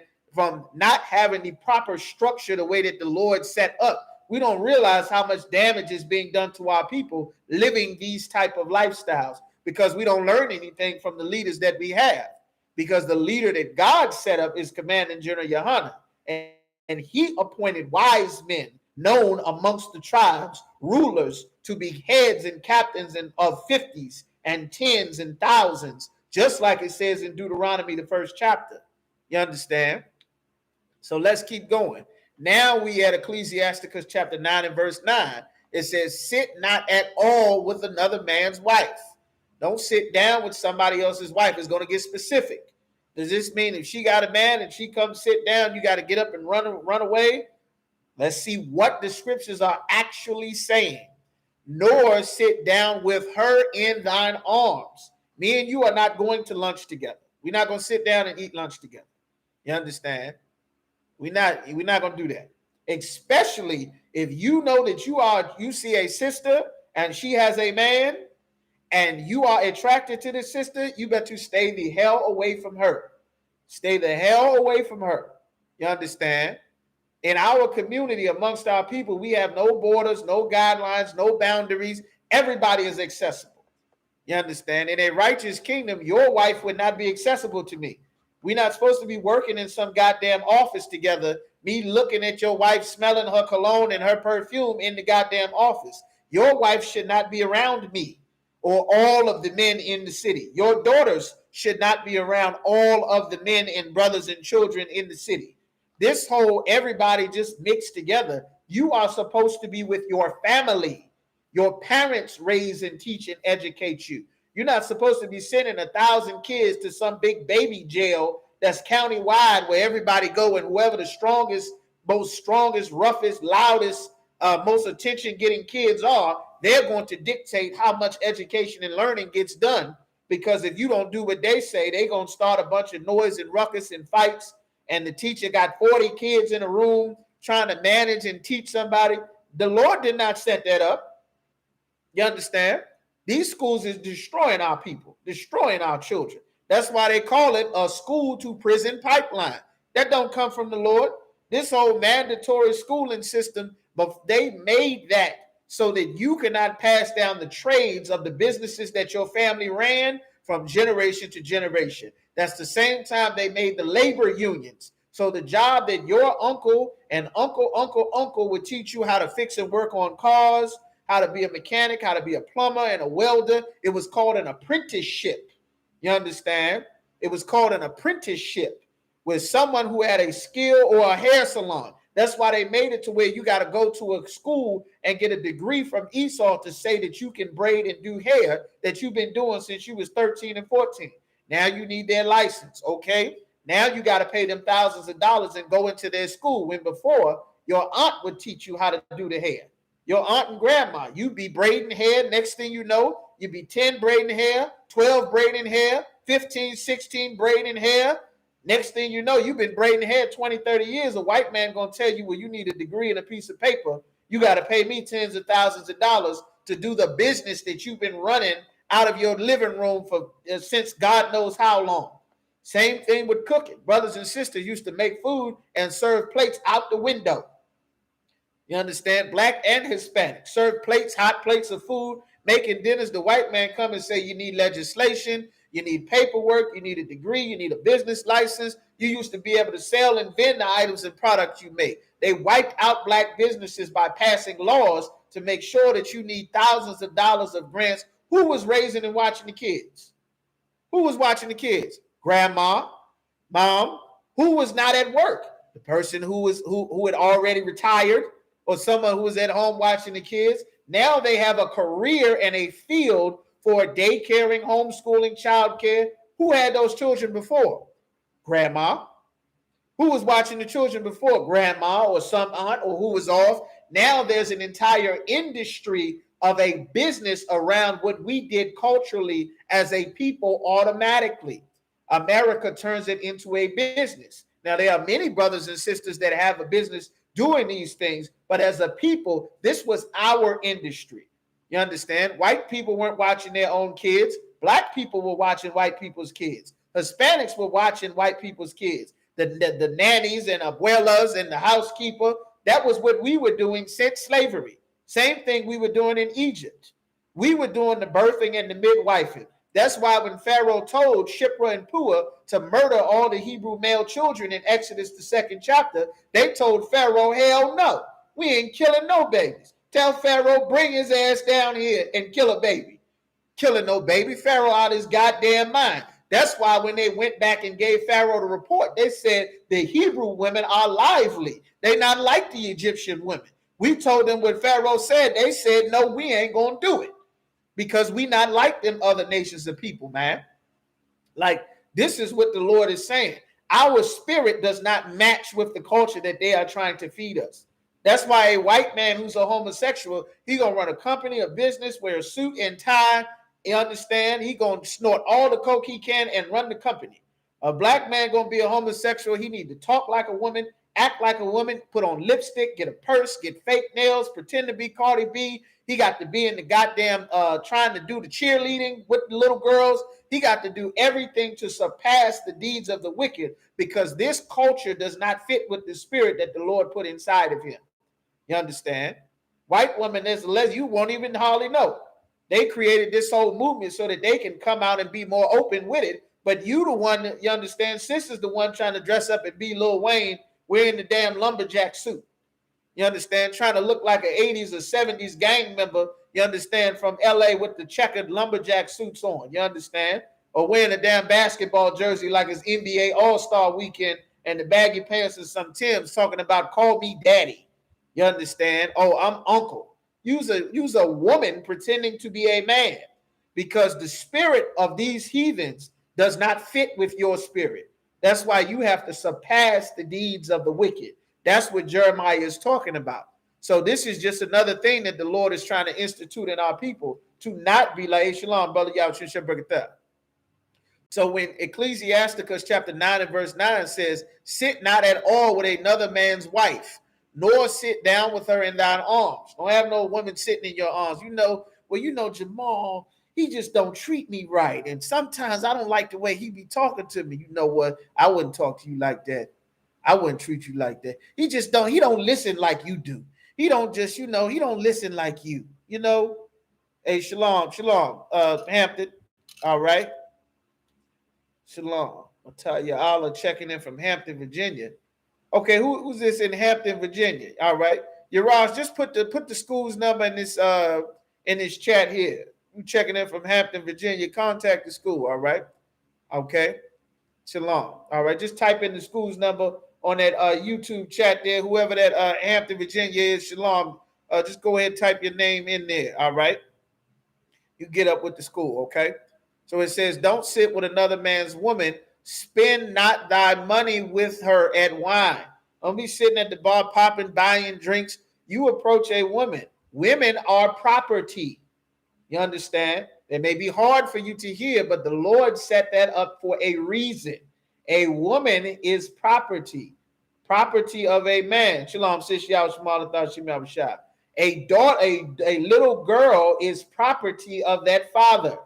You understand? You should not have opened, like my car. Let me not use my car. That's not a good example. I'm not going to use the car, okay? But you should not have open-ended access to someone else's property.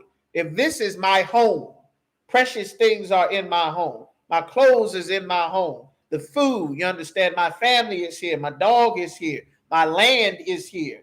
My crops, my sheep, my animals, my livelihood is on my land. You should not have open-ended access to my home. You should not have open-ended access to my daughters. You should not be able to get and influence my daughters to do what you want them to do. Daughters should be protected. You understand? Everybody should not have open-ended access to your little girls or your children or your wives or your mothers or your sister. You understand? Women and children, people are a resource. The other nations should not have open-ended access to our people. The Chinese should not be able to access a black community to set up a business, because we are not open for business. You are not free to come and go as you please. That's why when the angel came up to Joshua, Joshua did not know that this was an angel. Joshua saw a man of war, and he rolled up on him and said, what are you doing here? Are you with us or are you with our enemy? What set you claim? Where are you from? Why are you here? Who you with? Who sent you? What's the business? What's going on? What's popping? He went to him immediately because he understood how important it is to protect and set up boundaries for the kindest, the most loving, the most trustful, the most gullible people on the planet Earth that everyone will be able to come and exploit if there is no shepherd or man of war to stand between you and them. Any silly philosophy that you have, our people will accept. You understand? So this is why the Lord is saying this. Don't sit, spend your money going out to have drinks with her. You meet a woman, find out if she got a man. You understand? Most sisters will say they do not have a man. Especially you talking, dealing with some sister in the world. The concept of our people does not understand what the Lord calls a relationship or something. You understand? Our people don't understand. Well, we're not really in a relationship. From time to time, we just get together and, we have sex from time to time. This is just my friend. Oh, I'm not in a relationship. I just got a friend. Okay, well, what kind of friend? Well, it's complicated. What is the complication? You understand? I tell you what the complication is. A rod is the complication. That's what the goddamn complication is. You understand? You can't get an answer. Stay the hell away from that. You understand? You got to be careful. Protecting your strength and your inheritance is a very important thing in the scripture. That's why it's written this way in the Bible. All right? Hey, shalom, brother. Lest thine heart incline unto her, and through thy desire thou shalt fall into destruction. You'll destroy yourself through your desire. Like the Lord know what he's talking about. Don't sit and spend time with other people. You understand? Don't do that. Get the hell away from her. If you know that in the world, that you were a brother, that you did not care if a woman had a man or not, you would still go and try to talk to another man's woman. She grown, it's her choice and all of that. You cannot be like that in the UPK. You have sex with a woman, you married her. That's your woman until one of y'all die, and you cannot kill her. You understand? Whatever kind of sex you have with her, well, I didn't have sex with her. We just did a little this, a little that. Or any of that is marriage. Whatever your little this and that is, all of that is marriage. You understand? You have sex with that woman, that is marriage. You understand? You cannot throw her away. She has a man. You cannot go and have sex with that woman. Leave that woman the hell alone. Everybody has a daughter. There are women everywhere. Go and find another woman who does not have a man. The woman does not want to tell you she has a man. Leave her alone. There's another one. Look, there's another woman over there. Look, there's another woman over there. Go and talk to her. Go talk. They're everywhere. Falling out the goddamn sky. There's no reason for you to go and knowingly have sex with somebody else's woman. The Lord is going to destroy your life. You're going to end up dead at 14 and 15, like so many other brothers all across our communities that don't know these laws that God set up. Which brings it, Kudat, let me know if that answers your question. I got to get moving to the next portion of the class. All right. So now we're going to go to Leviticus, the 18th chapter. All right. Of course, this is the law class. Shalom, brother, California. Shim Shep Brekatha. All right. Most High Christ, Malakama. All right. Now we in Leviticus chapter 18. Everybody make sure you hit the thumbs up, like, share, subscribe. Check out our I.S.U.P.K Virginia page.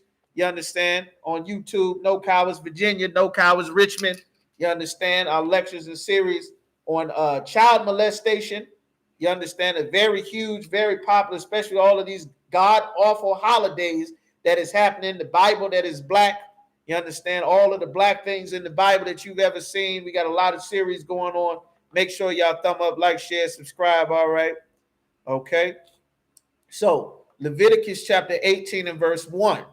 It says, and the Lord spake unto Moses, saying, speak unto the children of Israel and say unto them, I am the Lord your God. When you hear that, the Lord your God, make sure that you understand every word in the Bible is important, meaning I'm your parent. You understand? I'm not everybody else's daddy. I'm your daddy. I'm not everybody. Everybody's not my child. You are my child. That's what the Bible is saying. I'm the Lord your God. I'm not everybody's God.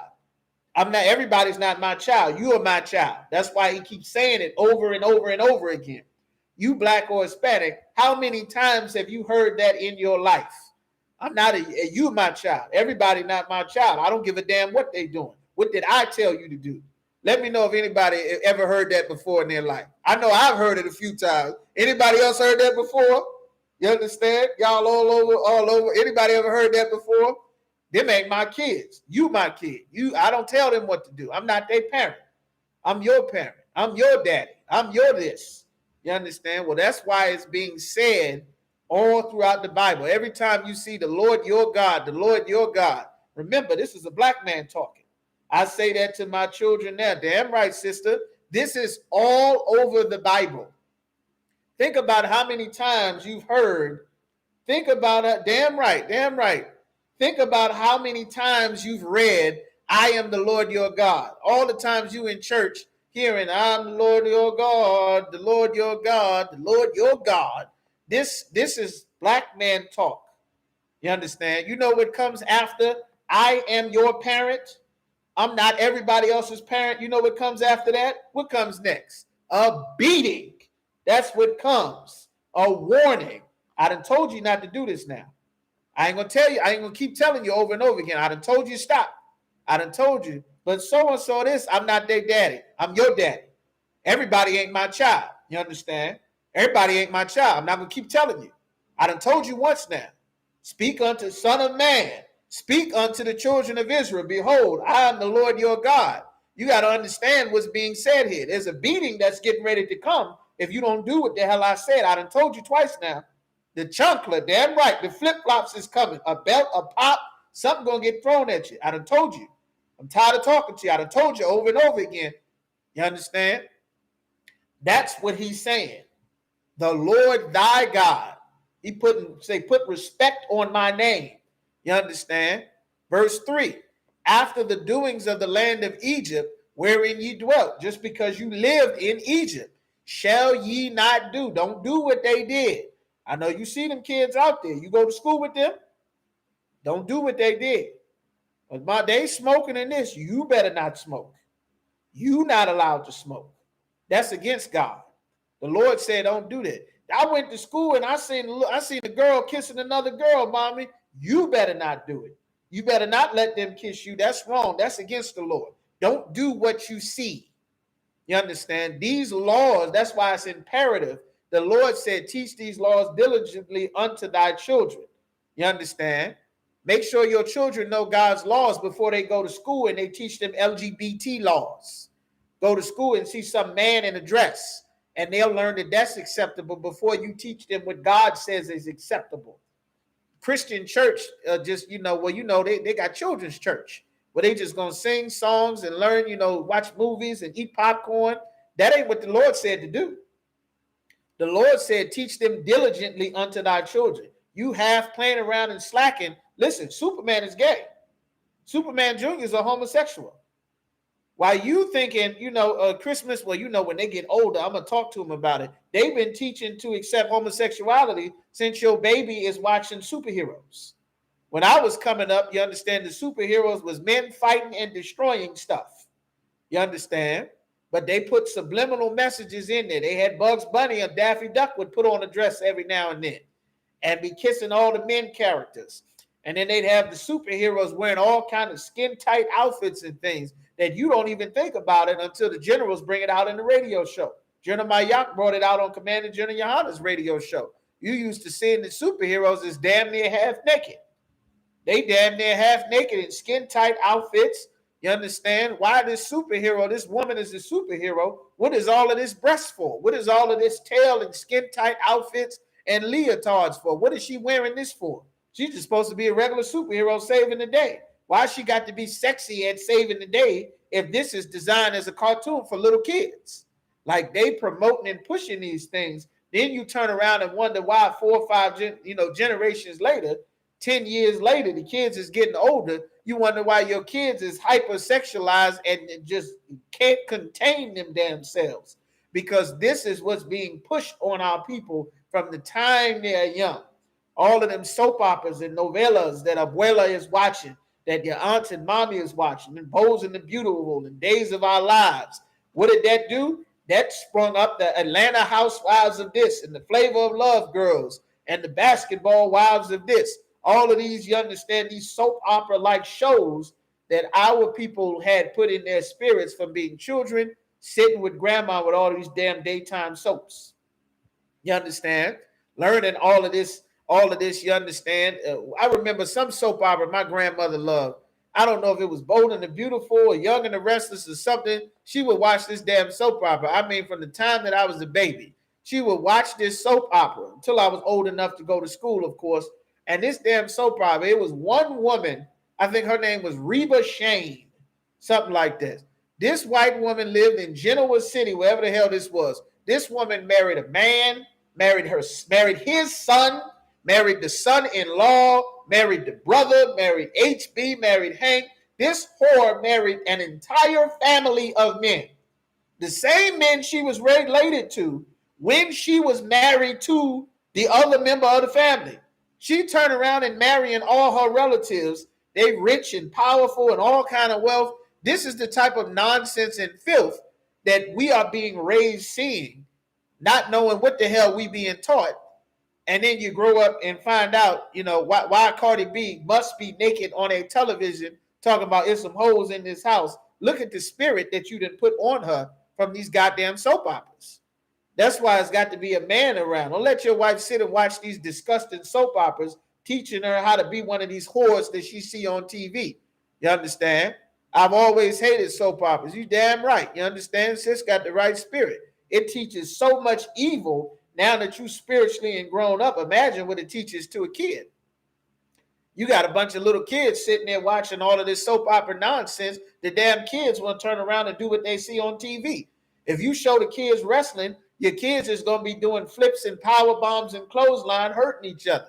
If you show the little kids Power Ranger, what are the little kids going to do? They want to be the Power Rangers. If you show them Batman, they want to put on the capes and be Spider-Man. Well, if you show them a bunch of hoes on TV having sex with everybody, sitting in other women's laps, and you understand all of this, what the hell you think the kids going to do? You understand? You can't hide nothing from no goddamn children, man. Children see everything.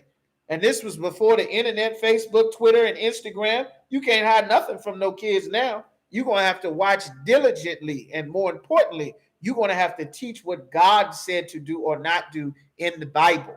You understand? All right. So let's get some more. We in Leviticus. Hey, shalom, sis, y'all, shalom, Leviticus 18:3. After the doings of the land of Egypt, wherein ye dwelt, ye shall not do. After the doings of the land of Canaan, these were other Hamites, Africans that lived in our land. Whither or where I bring you, meaning they living in the land, shall ye not do. Neither shall ye walk in their ordinances or their laws. You understand? This is Salaki. These things that is getting ready to list. This is what was being done in Egypt. This is what these Hamites were doing. You understand? Now that you see all of this westernized society, they taking baths regularly and putting on changes of clothes sometimes and washing up, sometimes. You understand? And not having their full Hamite natural culture, because the Esau came after we civilized them and taught them to wash and bathe regularly and use soap and take medicines, you understand, and not be raping and kidnapping and sex trafficking and eating human beings and monkey meat. They still do it, but somewhat more civilized their society by taking a form of our laws that Esau took and made Christianity to halfway decentize a heathen as best another heathen could. So this is what the Lord is saying, the laws here. It says, verse 4, ye shall do my judgments and keep mine ordinances to walk therein. I am the Lord your God. I'm not everybody's parent. I'm not the God of everybody. I done told you. You better listen to what I'm saying. This black man talk. Think of how many times you see the words, I am the Lord your God. You understand? I run this house. Y'all better do what I say. Listen to me. Damn what they say. Did you hear what I said? But I went to school, and did you hear what I said? Did you hear what I said? You heard me, right? Well, I think it doesn't. This is what I said. You heard what I said, right? You heard what I said, right? You heard what I said, right? I am the Lord thy God. I'm your parent. Don't worry about what they said. Listen to what I'm saying. You understand? This is what God is saying in the Bible. All right. Just as I'm reading, think about how many times you see, I am the Lord thy God. I am the Lord thy God. And every time you see that here, you listen to me now. I done told you. I'm telling you now. I'm not going to keep telling you. You better do what I say. You can get popped in a minute. I done told you. You better listen to what I'm saying. You understand? This is what the Lord is saying here. Therefore shall ye keep my statutes and my judgments, which if a man do, he shall live in them. I am the Lord. Meaning if you do this, you're going to live because of these judgments and laws. None of you shall approach to any that is near of kin to him, to uncover their nakedness. You understand? I am the Lord. Don't uncover the nakedness of your relatives. What is it talking about? Let's keep going. The nakedness of thy father or the nakedness of thy mother shalt thou not uncover. She is thy mother. Thou shalt not uncover her nakedness. You are not supposed to see your mother naked. The Africans, the Hamites, they walked around and did not wear clothes. They didn't wear clothes in Egypt. That custom is not our custom. Remind you, we come from the Middle East. 120, 130 degrees easy. Plenty of places. That is not our custom to not wear clothes. That is a heathen custom. You understand? Everybody is not supposed to be dressing half naked or all the way naked. That's against the Lord. You understand? You're supposed to cover yourself. If you are a man or if you are a woman should not be walking with her shirt off in public. A man should not be walking with his shirt off in public. That is unlawful. You understand? You got on some wife beater. Jenna Muhammad just went over it a couple of classes ago. That is not lawful. You understand? That's not a shirt. You put an actual shirt on. You understand? Wear some clothes. All right. It says, verse 8, the nakedness of thy father's wife thou shalt not uncover. It is thy father's nakedness. Who is your father's wife? It said thy mother was first. Then it said thy father's wife. Why does it say that? Because your father can have more than one wife. You are not allowed to uncover the nakedness of your father's wife. You should not see any of your father's wives naked or your mother. This is written here in the scriptures. Let's keep going. You understand? Verse 9, the nakedness of thy sister, the daughter of thy father, because your father may have children that do not come from your mother, your stepsister, as Esau says, or daughter of thy mother, or your mother's daughter. Your father may have kids that are not from your mother. You understand? Whether she be born at home, if she's born in the house, or we're here that you know her, or born abroad. She's from a different tribe or in a different place, or she was born in a different city, country, or state. Even their nakedness thou shalt not uncover. You should not be seeing their nakedness. You understand? These are laws. If you are a woman, you are not to dress naked. Tights is underwear. Tights is not the outfit. Those are drawers. You understand? That is not modest apparel. Tights go under an outfit. You understand? Our oppressor has made them the outfit. That is not the outfit. That is not modest apparel. You understand? All right. It says the nakedness of thy daughter, of thy son's daughter. What is your son's daughter? Your son's daughter is your grandchildren, or thy daughter's daughter. Even their nakedness thou shalt not uncover, for theirs is thine own nakedness. You should not uncover their nakedness. The nakedness of thy father's wife's daughter, begotten of thy father, she is thy sister. Thou shalt not uncover her nakedness. You understand? Verse 12, thou shalt not uncover the nakedness of thy father's sister, your aunts. She is thy father's near kinswoman. Thou shalt not uncover the nakedness of thy mother's sister, your other aunts. She is thy mother's near kinswoman. Thou shalt not uncover the nakedness of thy father's brother, your uncles. Thou shalt not approach to his wife. She is thine aunt. You cannot have sex with his wife. You cannot have sex with your uncle's wife. You cannot have sex with your father's wife. You cannot have sex with your sisters. You cannot have sex with your stepsisters, your stepbrothers. These are very important laws because America is pushing to make any and all kinds of sexual deviancy the same way that these heathens did. America has pushed and promoted this type of evil lifestyle that destroys our people. You understand? So now verse 14. Let's see, where were we? Nakedness of thy mother's sister, she is thine aunt. Verse 15. Thou shalt not uncover the nakedness of thy daughter-in-law. She is thy son's wife. Thou shalt not uncover her nakedness. You cannot have sex with your son and your daughter-in-law or your son-in-law. You understand? Christianity does not teach these things. That is why this evil is allowed to continue. You understand? Thou shalt not uncover the nakedness of thy brother's wife. It is thy brother's nakedness. Do not uncover his wife. Thou shalt not uncover the nakedness of a woman and her daughter. Do not have a threesome. Do not have sex with a woman and her daughter. Don't have sex with multiple sisters at the same time. Do not have sex with a woman and her daughter. You understand? Neither shalt thou take her son's daughter or her daughter's daughter to uncover their nakedness, for they are her near kinswoman. It is wickedness. These are things that the heathen would do to each other. You understand? These are things. Neither shalt thou take a wife to her sister to vex her. Do not marry a woman and then turn around and marry her sister. Don't do that. Don't have sex with a woman and then have sex with her sister. We have to say this because sex is marriage, because our entire lives as Christian and Muslims, we were never taught that sex was marriage. God has very specific laws on sex in the Bible.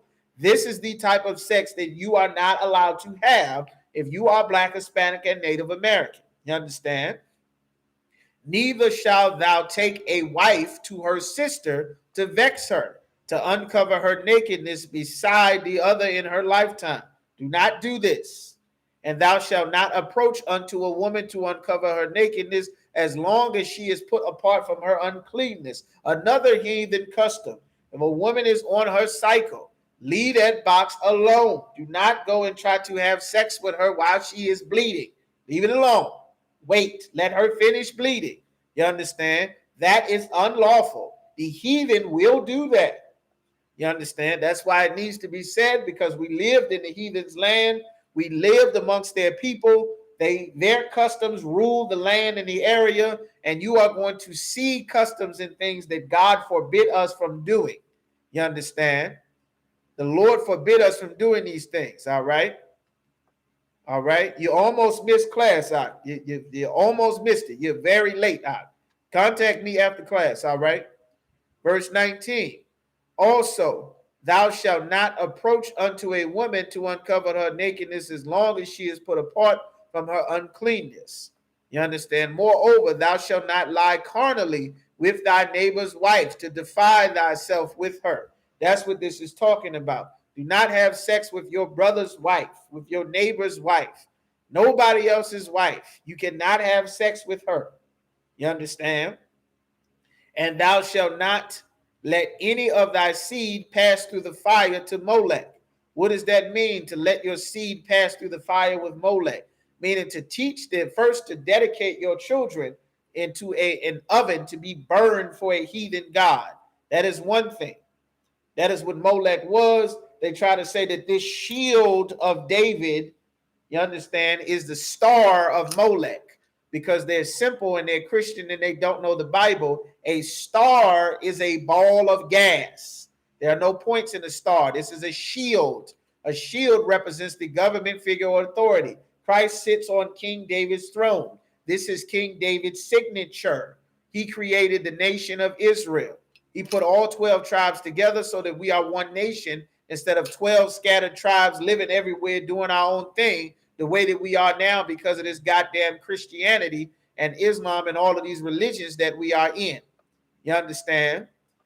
Christ sits on the throne of King David. King David established the government the way that the Lord wanted to set up. Christ is coming to sit back on King David's throne. You understand? When he returns, we wear these in the I.S.U.P.K because we represent the governing body of the nation of the kingdom of Christ. That's exactly why we wear them. It's a shield. Just like a law enforcement officer, you don't call it a star, you call it a shield or a badge to represent that this is a government official that has power and authority from the head of the government, that the authority is there. That's why we wear it in the UPK. You understand? It represents our nation. That's why we're wearing it. It's not the star of Molech, it's slang. Molech is the idol. The star is Molech that represents that idol worship or that religious cult. All of these ancient cults and things of Babylon and the Philistines, these are not secrets. The problem is our people go to church and learn from religious leaders, and they don't learn from the actual men that God set up. These things are not secret. All of their cults and their philosophies and beliefs for their fertility goddess and worshiping the sky god and the dirt god and the this god and the god of heroin. These things are not secret. You can easily look up and find all of this information.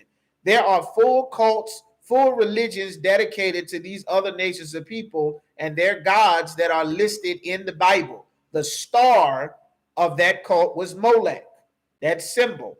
It was a symbol. The star is not a literal, what you would call a star. The person is the star. If I say the Los Angeles Lakers, the star of the Lakers, a star is not the idol. The star of the Lakers is Kobe Bryant, or the star of the Lakers is LeBron James, or the star of the Chicago Bulls is Michael Jordan. The star is not an actual, what you would call a star. The star is the person that represents the idol, the cult, the culture, the society, the team. That is what it means. But if you're in the Christian church and you're listening to white conspiracy theory nuts who are trying to sell lies and stories so that they can sell goods and manufacture things for preppers, you understand, like what's the name? Like Alex Jones and all of your conspiracy theory nuts and religious leaders that are selling books, you understand, so that you can buy into the fairy tale lies of Immaculate Conception and the Easter Bunny and I died and I went to hell. All of that, they make merchandise of you. These gods and idols do not exist. They make merchandise of our people by you being suckered into their culture. Just like Miss Cleo lied and said she could read the future with a pair of goddamn spades cards that you can go online and buy some tarot cards for $5.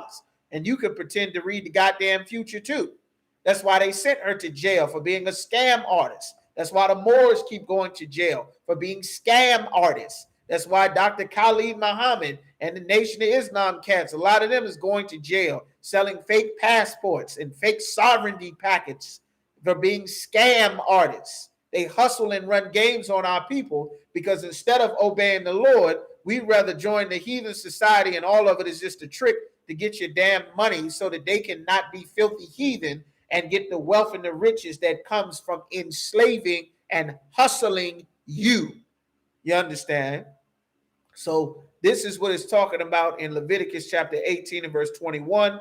And thou shalt not let any of thy seed pass through the fire to Molech, meaning your seed pass through the fire means a couple of things. They would literally take and murder these babies and give them into an oven to be burned to this big idol that looks like a cow. You understand? And then also pass through the fire means you teach your sons and daughters something that is going to get them hurt. You teach them an evil lesson that is going to get them hurt by disobeying the Most High, like celebrating Halloween, that is going to get a lot of children kidnapped. A lot of people are going to get drugged and sexually assaulted and kidnapped and sex trafficked at the damn Halloween party, and they're going to go missing. A ton of brothers and sisters are going to get shot like they get shot and killed every year for Halloween and 4th of July and Labor Day and every one of these holidays that the Lord told us not to celebrate. Don't do it. You understand? Neither shalt thou profane the name of thy God. I am the Lord. There we go again. Verse 22. What other heathen customs did they do in the land that the Lord is saying not to do? Thou shalt not lie with mankind as with womankind. Don't try to lie down with a man and try to make this man and pretend like it's a woman. It's a man. You cannot put a man in a dress and pretend that this is a goddamn woman.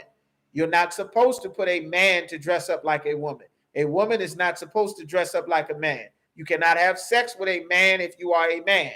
You cannot have sex with your sister or your sister-in-law or any of your brothers or aunts or uncles or cousins' wives. If you are a woman, you cannot have sex with your brother-in-law or your brother or your father-in-law. You cannot have sex with any other nation of people. You understand? These are the laws that God has on what is a lawful and an unlawful sexual, you understand, relationship or marriage. These things are against the Most High. This is fornication. Fornication is unlawful sex. It is not marriage. This is not marriage. You understand? A man with another man is not marriage. A woman with another woman is not marriage. You understand? It is abomination. The Lord is saying again, this is an abomination. You are not allowed to do this. Even though the laws of the land say The laws of the Canaanites, the laws of Esau say that you can be a man that have sex with other men and call it marriage, or a woman with another woman and call it marriage. God said it is an abomination. That's why he said at the beginning, don't do after their laws and their customs. That's why he said that. Verse 23, neither shalt thou lie with any beast to defile thyself wherewith. You cannot have sex with an animal, a goat, a sheep, a pig. You understand? A goddamn gerbil, a squirrel. You are not allowed to have sex with an animal. Your dog, a cat. You understand? A donkey. You understand? A horse. Goddamn, you understand? The Edomite women do horrible goddamn things, man. Have sex with a donkey, a dog, a horse. You are not allowed to do that. That is against God. The Hamites that you love Africa so much, they did that in Egypt. The Canaanites, those Africans you love so much, they did that. That's in their culture. You understand? It says, neither shall a woman stand before a beast to lie down there too. You understand? Don't prepare yourself or even have sex with an animal. It is confusion. It's a bunch of goddamn confusion. The Lord is not the author of confusion. Confusion is not a good thing. And that's what we have in our communities, a bunch of goddamn confusion, because the laws that the Lord set up are not being enforced. They're not even being taught. You understand? It says, verse 24, defile not ye yourselves in any of these things, for in all these things the nations are defiled, which I cast out before you. All of the nations do these things. You understand? The Arabs, the East Indians, they all doing these things. The so-called Hamites, Ishmaelites, they all doing these things, man. The only reason in time the heathens changed their culture is when they tried to adapt portions of our laws and make a religion around them. You understand? Verse 25, and the land is defiled, meaning if you allow this evil and this wickedness of you having threesomes and having sex with a sister and her sister, or having sex with your brother-in-law and your stepdaughter and your sister-in-law and your father's wife, and you can't control your goddamn self, you just on a goddamn rampage that you must have sex with everybody, the land will be defiled. The evil will spread in the land, and it will spread to your children. You understand? That's how all of these sexual deviancies and things get started, when we do unlawful things and we allow unlawful things that the Lord is against. Evil will spread. You understand? And the land is defiled. Therefore, I do visit the iniquity thereof upon it, and the land itself vomiteth out her inhabitants. Meaning the land is going to kick them out because of all the evil and wickedness that they are doing. You understand? Shalom, sis. Y'all small thoughts. You have a shot. Verse 26. Ye shall therefore keep my statutes and my judgments, and shall not commit any of these abominations, neither any of your own nation, nor any stranger that sojourneth among you. They're not allowed to just act however they want in your land. You understand? Another nation may be coming through your land, or a stranger, a brother or sister that's from a different part of anywhere. They are not allowed to come in your land and set up shop with their gods and their customs. They're not allowed to bring their homosexuality through their land, or them having sex, you understand, having threesomes, having sex with a woman and her daughter because she's strung out on some weed or some pills or some drugs, and you got some horrible sexual deviancy that you're going to make her have sex with you and her daughter so that you can get she can get some coke or some crack. You understand? The land will find more evil. More demons will be attracted to the evil that you commit. More demons will come. More evil will come. Kidnapping will come. Child molestation will come. Homosexuality will come. Raping is going to come. Abortion is going to come. Divorce will come. AIDS will come. Herpes will come. Gonorrhea will come. Chlamydia will come. Single motherhood will come. The families being destroyed will come. Having sex for money will come. Prostitution will come. Pimping will come. Murdering for drugs will come. You have sex with another man's woman, he get mad at you and shoot up your apartment complex. Kill you outside of your job. Now we got hundreds of murders in every city. That evil will come. The children will be raised by themselves. They won't know who their daddy are. You'll have children that's furious and angry, not knowing who the hell they are inside, because you've been violated, and it has been accepted as a people to violate God's laws on sex and marriage. And the Lord is furious that he sends curses and plagues on our entire cities, families, and communities. Then the drugs will come. Then you'll be getting high because of how depressed everybody is from all of the demons from having unlawful sex the Lord said not to do. Then drug addiction will come. Then the crimes that you will commit to fuel the drug addictions will come. Then the robberies and the murders will happen. Then the city will be known for murders and crime. Then the town will become lawless. Then the daughters will become prostitutes. Then they will be having sex for men for money and setting up OnlyFans and back page accounts, doing anything for $40 and Christmas candy and a damn Happy Meal or some weed or some mollies. Now, all of this evil will build and build and build and build until our people are 2 million in prison and our communities and families are destroyed. This is what the Lord is talking about. Evil will fall on the land from generation to generation. This is why the Lord told us never to take the customs of another nation of people. Damn right, sister. Destruction will come. All of this came from us accepting the customs of another nation of people. When Martin Luther King told us to integrate, he did not consider that by integration, black businesses would all fail. He just wanted to sit in white businesses. He didn't consider that the sons of former slaves would want to make sure that the sons of slave owners would want to make sure that the sons of former slaves got strung out on crack and heroin so that they can mass incarcerate them to put them back in slavery again under the 13th Amendment. He didn't figure that. All he saw was there was white women he wanted to have sex with. He liked her white skin and her hair and that god-awful smell. You understand? Once you throw some water on her, for some reason, he liked it. You understand? He couldn't just get a light-skinned sister. He couldn't just get a Hispanic sister. He couldn't just get a Native American sister, old light-skinned, high yellow Judite or red bone. That wasn't good enough. He needed a full-fledged devil, the oppressor's daughter.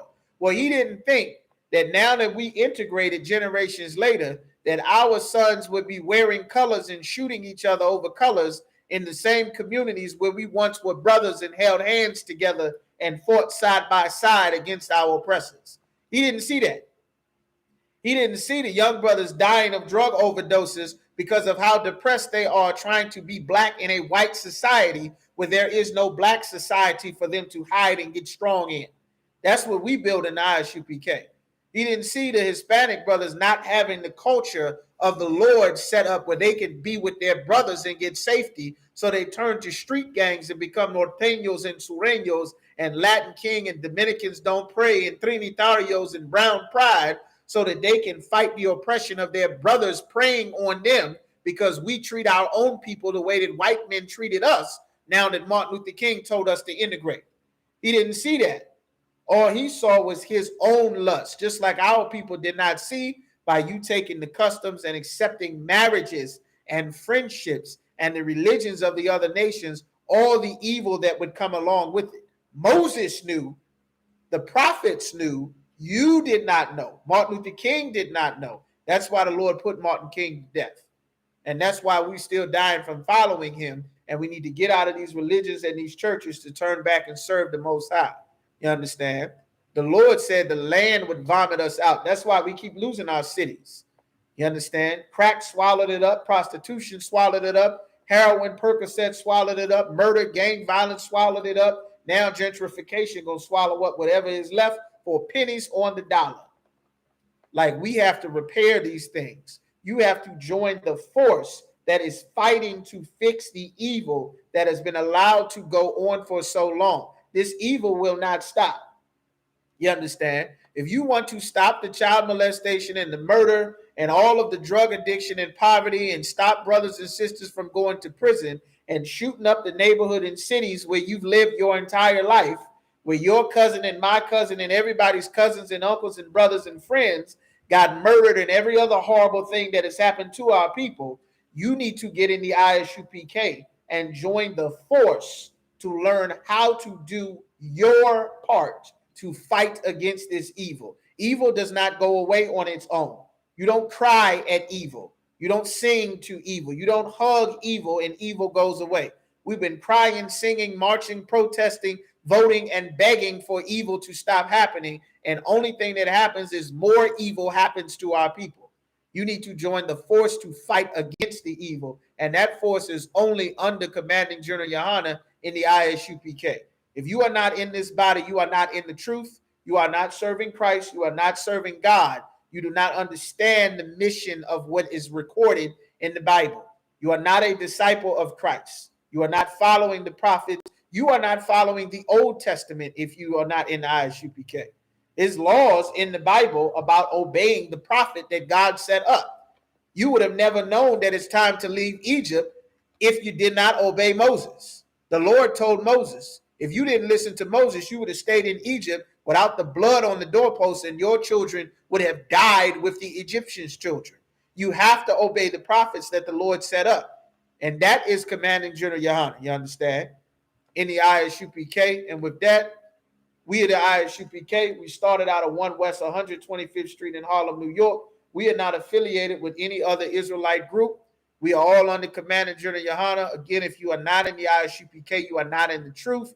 This is for your own protection and your safety so that you will understand, so that you don't have to sit under Africa Bambaataa or Malachi York or the Nation of Islam or Farrakhan or Al Sharpton or some fake Israelite group for decades just to find out that they were robbing, stealing, and lying and committing all kinds of crimes and horrible acts. And now you've wasted half of your life following a lie and you've been robbed and spoiled. We have enough of that amongst our people. That's why we make it clear, if you are not in the I.S.U.P.K, you are not in the truth. You understand? All right. No, I didn't see a question. I didn't see a question there. I still don't see a question. It's a long chat. I'm not seeing anything. God, we will have to catch it on the next class. We're wrapping up now. So like it. I didn't see a question. I'll come to it next week. I didn't see it in there. You understand? Rule for new brother and sister. When a brother and sister comes into the school, they are off limits for 6 months. They're here to share themselves of the world. They're to be saluted only. You understand? Let them earn. Let them do their 90 days, do their time. You understand? Let them earn their seat. Understand that it's not just a social club, but us just hanging out and having fun together. You come to the high holy days, pay your tithes. You assist to cover your head. You understand? Learn to keep your mouth closed. Ask your questions. Humble yourself. Get in the right spirit. Learn to change your lives. You're a brother. Humble yourself. Get in the right spirit. Get in your all black. Learn to change your life. Learn to obey the Most High. Come and take notes. You understand? Come and learn how to serve the Lord, how to get these demons off of you. You understand? These are very important things. You do your time. Do not sit in I.S.U.P.K classes and then be a disgusting, greedy, lust-filled, dishonorable Christian. Go and take what you learn in I.S.U.P.K classes and then go start your own fake Israelite group and then send your members to come and get counsel after you destroy their lives because you got some personal power lust trying to start your own goddamn church like a Christian. Don't do that, man. Brothers and sisters' lives and souls hang in the balance, and you don't know what the hell you are doing. Nobody outside of the I.S.U.P.K is appointed by the Lord, and nobody has any permission to teach the Bible, to lead Blacks, Hispanics, or Native Americans outside of the I.S.U.P.K under Commanding General YAHANNA. You have no permission to do so. You do it against the Lord. You are against the scriptures. You are breaking the laws of God. You are outside of what the Lord set up. You are stealing from this nation. You are out of order. You understand? Commander General YAHANNA gave the call and the order for all camps to come back to the original school, which is still here out of 1 West 125th Street in Harlem, New York. Y'all cut this nonsense out. This empire is about to fall. You understand? All right. And with that, tithes is a commandment from the Most High. 10% of every penny of every increase the Lord gives you. You get a check, you get a stimulus check, a check from your slavery. You hit the lottery, you find $20 on the ground. 10% of any penny of any increase that you receive That money is to go to the school. That money goes to the priest. It has always gone to the priest. It has always been money. You understand? It has always been money, even in the scriptures. For you fake Israelites, you Old Testament Israelites that think you know the Bible, it has always been money. You don't have any goddamn sheep. You don't have carrots and celery and corn to pay 10% of your increase. If you do, send 10% of all the corn and strawberries and grapes and goat and lamb that the Lord bless you with. 10% you need to send to Commanding General YAHANNA. You understand? Or you can stop being simple and a damn Christian and send 10% of every penny of your increase that the Lord gives to you. You send. Go right to ISUPK.com, put in your 10%, put in whatever is for, label it, they'll send a receipt right to your email. All right. And lastly, if any brother wants to become a trooper in the school, they'll be in all black, boots, shirt, pants, headband, war scarf. Contact the school in your area, in your city and state. You understand? All right, we got schools all across the country, all across the state, all across the continent. Schools in Canada, schools. We're going to be breaking ground in Puerto Rico next week. Upcoming week, we're going to be breaking ground in Puerto Rico, you understand? All right, we got the cookout coming up in Oakland at the end of November on the 28th. We got a high holy day that is coming up. You in Virginia, you get ready for that, man. Everybody make sure you in Virginia, you sign in for attendance, contact the school, 757-550. You understand? 757-550-1204. You understand? All right. Contact the school. All right. And with that, we're going to give one courtesy salute to the brothers, men of Israel, Yahweh Shem Yahweh Shah Barak Thumb. To the brothers, to the sisters, Yahweh Shemar Lathan by Shem Yahweh Shah. Make sure y'all like, comment, share, subscribe. Check out these series. You can go and check out the playlist. You understand? Bleeding Black is in the Bible. The playlist on stopping this child abuse and all of these things that's going on No Cowards Virginia and No Cowards Richmond on YouTube. All right. And with that, shalom.